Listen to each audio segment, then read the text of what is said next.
In this video, we're going to take a quick introductory look at memory. The memory operator is used to store data on a per particle basis. It's very similar to the data channels, but we're going to take a look at how it differs. Let's go ahead and create a particle. So let's create a dynamic set using an M3D generator called draw. And we'll go and draw, and we'll just draw a single particle for now. We're going to go ahead and turn on his velocity, give him some motion, go ahead and scrub and see that particle shoots out that way. Let's go ahead and create a second dynamic set, and we're going to name this one set memory. And what we're going to do in this dynamic set is we're going to detect when this red particle has turned 80, and we're going to use that to store a memory value, kind of like a Boolean switch that says, hey, my particle is over 80. Of course, you could do that with a particle age or a threshold, but we just want to take a quick look at how memory is used to store and retrieve data. Okay, so we've got the threshold. Now we need to go ahead and come over here to operators, standard, grab a memory, drop them in there. You can see memory's got a particle and a depth input, neither of which appear required, but you're definitely going to want to connect the particle to the particle who's going to be using him. This is required if you end up wanting to retrieve data out of memory, and as well if you need to store it for the particle, which we need to do. Now we only want to have this memory value be set when the particle does turn 80, so we're going to use the threshold output Boolean to control the memory's on input.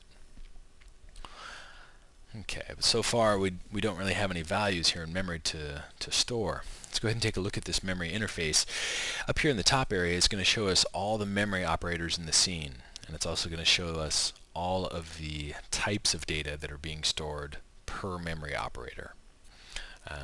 You can see we've got an input section and an output section. Let's go ahead and take a look. We want to store basically just a Boolean so that we know when this particle has turned 80. So let's go ahead and right click on this memory operator, and you can see all these different data types that we're able to store.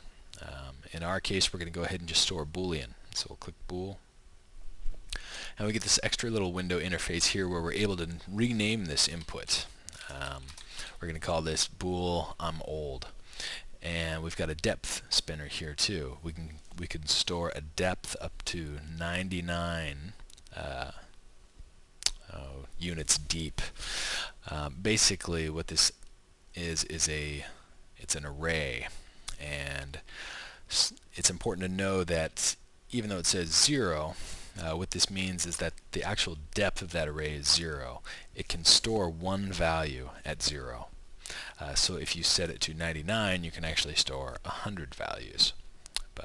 So just remember it's 0 based. The first slot is 0, and even if it says 0, it does mean that you can store one value there. Okay, so we've got Boolean I'm old. He's named and he's given a depth. We only need to really store one depth. We'll take a look at a more complicated example later. Go ahead and hit enter, and you can see it creates now this Boolean with a 00 bool in the name and then a data type. 00 refers to how deep it is, or the total available depth slots. Okay, so let's go ahead now, and in order to actually set this data, we're going to go ahead and drag this Boolean into the inputs, and now you can see we have a new input created, Bool I'm old. Okay, as well, we could have dragged and dropped this into the outputs, and we can see this Bool I'm old appear here now as an output, but we're not really looking to recall that data yet. We just want to set this memory. So we're going to come back to outputs, right click and say remove, and now that's gone. Okay, so when this particle turns 80, we want to actually store a Boolean. So we'll use a helper bool, drop him out here.